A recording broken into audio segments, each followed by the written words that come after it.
बुलेटिनमध्ये पुन्हा एकदा स्वागत। आपण बातमी बघतोय रत्नागिरीतून। रत्नागिरीतील प्रस्तावित खाणकाम प्रकल्पाला पर्यावरण प्रेमींनी विरोध केला। हा प्रकल्प झाल्यास आंबा काजू पिकावर परिणाम होण्याची शक्यता असल्याने याला काहींनी विरोध करत प्रस्तावित प्रकल्प हटवा, मांदिवली गाव वाचवा असा नारा दिला। तर या प्रकल्पातून स्थानिकांना रोजगार मिळणार असल्याने काही जणांनी या प्रकल्पाचे समर्थन केलं।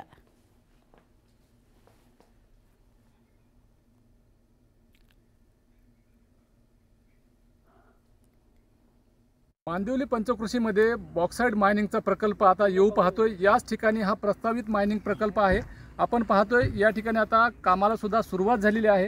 हा सगळा जो परिसर आहे सुमारे त्यामध्ये काही लोकवस्ती आहे आणि इथे जो डोंगरावरती जी मायनिंग होणार आहे त्या मायनिंगला काही लोकांचा विरोध आहे तर काही लोकांनी समर्थन केलं आहे। कारण अनेक तरुणांना रोजगार मिळत नाही, रोजगारासाठी मुंबई असेल किंवा देश विदेशामध्ये जावं लागतं। त्यामुळे या भागामध्ये जर का असे प्रकल्प आले तर आम्हाला स्थानिकांना रोजगार मिळेल आणि आपल्या गावात जर का रोजगार निर्माण झाला तर त्याचा आपल्याला फायदा होईल असं बोललं जातं आहे। परंतु काही लोकांचा या भागात आंबा आणि काजूच्या बागा आहेत, मोठ्या प्रमाणावरती बागा आहेत आणि त्याचा या धुळीचा परिणाम किंवा प्रदूषण होईल आणि त्याचा परिणाम आपल्या बागायतीवरती होईल, आपलं नुकसान होईल। त्यामुळे या भागामध्ये मायनिंग प्रकल्प नको अशा प्रकारची या ठिकाणी संमिश्र प्रतिक्रिया लोकांची आपल्याला पाहायला मिळते। परंतु आता आपण पाहतोय की याच ठिकाणी मायनिंगचा हा प्रस्तावित प्रकल्प आहे आणि हा प्रकल्प अगदी काही दिवसामध्ये सुरू होईल। परंतु आता सध्या आपण पाहतोय की या प्रकल्पाला पर्यावरणाची परवानगी सुद्धा मिळालेली आहे। त्यामुळे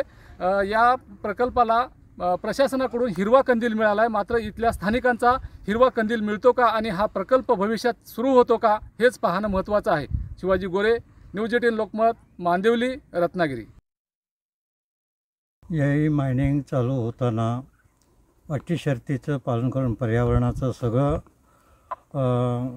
नियम अबाधित राखून त्यांनी ही मायनिंग या ठिकाणी शासनाने मान्यता दिलेली आहे।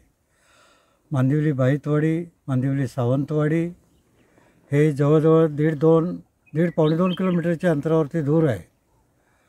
तरी त्यापासून त्यांना माझ्या मताप्रमाणे त्यांना कोणताही धोका नाही आहे, ते सुरक्षित राहू शकतात।